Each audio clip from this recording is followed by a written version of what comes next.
Siapa yang mengajak dia untuk ngambil? Jadi untuk modusnya dia ngambil di gudang karena yang bersangkutan ini merupakan kerja harian lepas, digaji secara harian oleh korban. Kemudian untuk tersangka SY dan TMP ini karena memiliki akses ke gudang daripada korban mengambil tanpa adanya izin dari sang pemilik, kemudian mengedarkan atau menjual sendiri untuk pribadi di luar daripada usaha yang dibuat oleh korban. Yang diambil dari dus.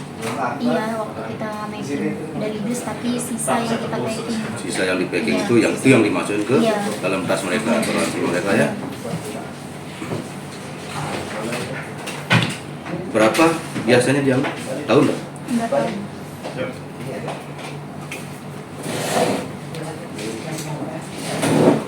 Berarti Mbak lihat sendiri ya. Iya. Jadi untuk dua orang tersangka ini, SY sama TMP ini peranannya melakukan penggelapan, gitu ya. Penggelapan barang-barang dagangan milik korban. Jadi korban ini dengan inisial MY ini kan salah satu selebgram di NTB, kemudian memiliki usaha penjualan kosmetik. Tersangka ini dalam kasus ini seperti apa? Baik, yang pertama kami ucapkan terima kasih kepada rekan-rekan pers yang sudah mengawal perkara ini. Jadi dapat kami jelaskan bahwa kami menerima laporan terkait dengan dugaan tindak pidana penggelapan yang dilakukan secara berulang. Kemudian setelah kami lakukan penyelidikan, sementara saat ini kami dapat menetapkan dua orang tersangka dengan inisial SY dan TMP.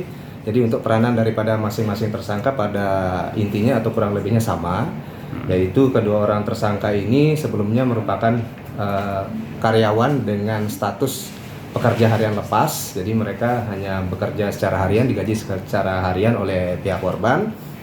Kemudian karena pekerjaannya tersebut dia memiliki akses untuk mengepak atau packing daripada barang-barang milik korban masuk ke dalam gudang milik korban, yang mana di dalam gudang itu memang berisi puluhan ribu pieces kosmetik yang ada di hadapan kita ini yang menjadi barang bukti. Kemudian mereka dengan adanya kesempatan untuk mengepak daripada barang-barang itu, mereka mengambil tanpa adanya izin maupun persetujuan daripada korban, kemudian menjual barang-barang kosmetik ini dengan cara menawarkan di media sosial, baik itu Facebook, kemudian WhatsApp, menjual dengan harga murah.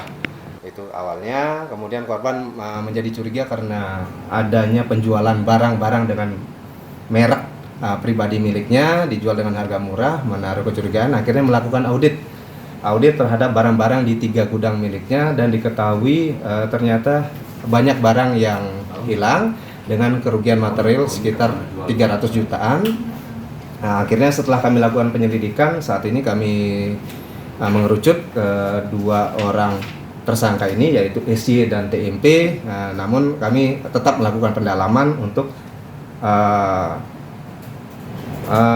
mendalami lagi sehubungan adanya keterlibatan daripada pegawai lain yang akan menjadi calon tersangka di dalam perkara ini. Dari dua ini yang mana yang selebgram?